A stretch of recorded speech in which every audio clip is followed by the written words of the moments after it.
Settle in, light up, crack a beer, and let your eyes get as comfortable as you are.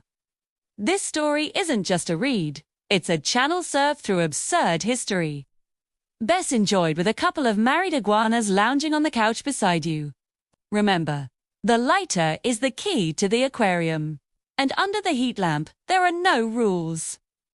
Now, tune in. The Sacred Excavation, an archaeological comedy. Good evening, I'm Trevor Noah. Tonight, we begin with breaking news from the world of archaeology.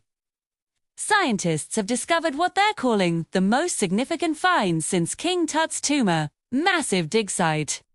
It contains 2,000-year-old artifacts that have completely rewritten American history. To shed light on this, let's go to Roy Wood Jr. Thanks, Trevor. I'm reporting from what experts are calling the sacred texts of Rob, an archaeological goldmine. It's turned everything we thought we knew about the Founding Fathers completely upside down. The first discovery.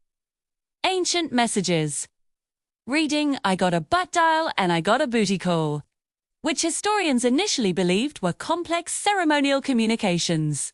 But that's just the beginning. Right, Roy? Oh, Trevor, that was nothing. Next, we uncovered President Jefferson's personal aircrafter, fully intact jumbo jet. Flight manual, in his own handwriting. Carbon dating. A century before the Wright brothers. And it gets wilder. George Washington's industrial-grade chainsaw. So much for the cherry tree myth nor cherry wood, just British tea leaves. Apparently, Washington was less about chopping trees and more about beverage destruction during the Revolution.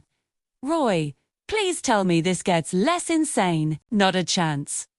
Betsy Ross's overdue Vistaprint invoices turned up next. Accounts suspended right before the flag order. She'd been toggling between 13 and 15 stripes, but never clicked purchase because her PayPal was linked to a closed account. The Continental Congress had to crowdsource the flag on Etsy, so the American flag was basically a last-minute craft project. Bingo. And there's more. We found Benjamin Franklin's Ruder. Username. Poor_Ricker. He ran out of characters. Password was supposed to be Lightning 1776.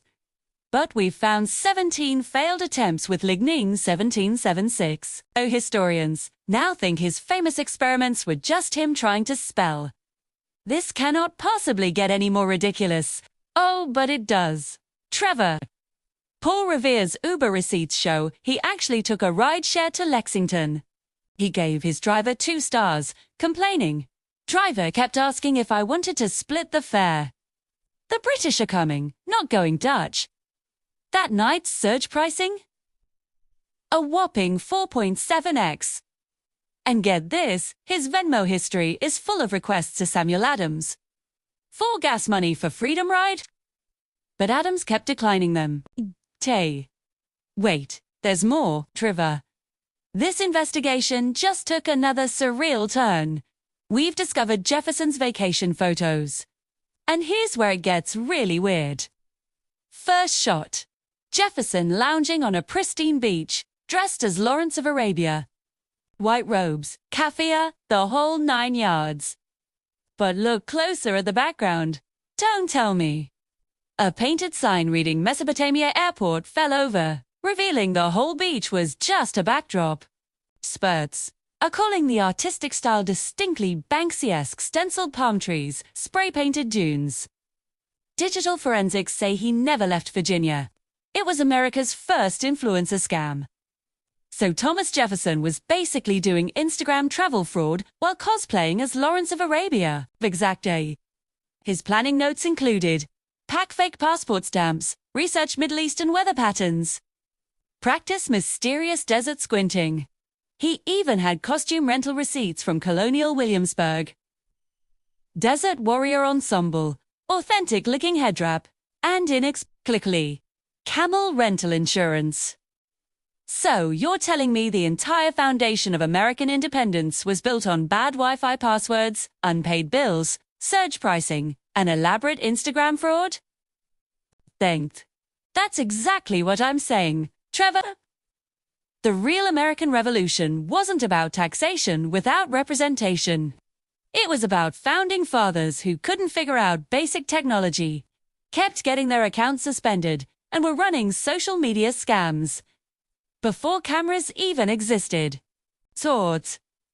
The takeaway from all this groundbreaking research, Roy? Well, Trevor, maybe instead of worrying about deciphering those silly fake words on these Rosetta Stones, we can just skip them, like we always have. People are too lazy to decode ancient stones now anyway. Apparently, it's easier to just throw them in the ocean.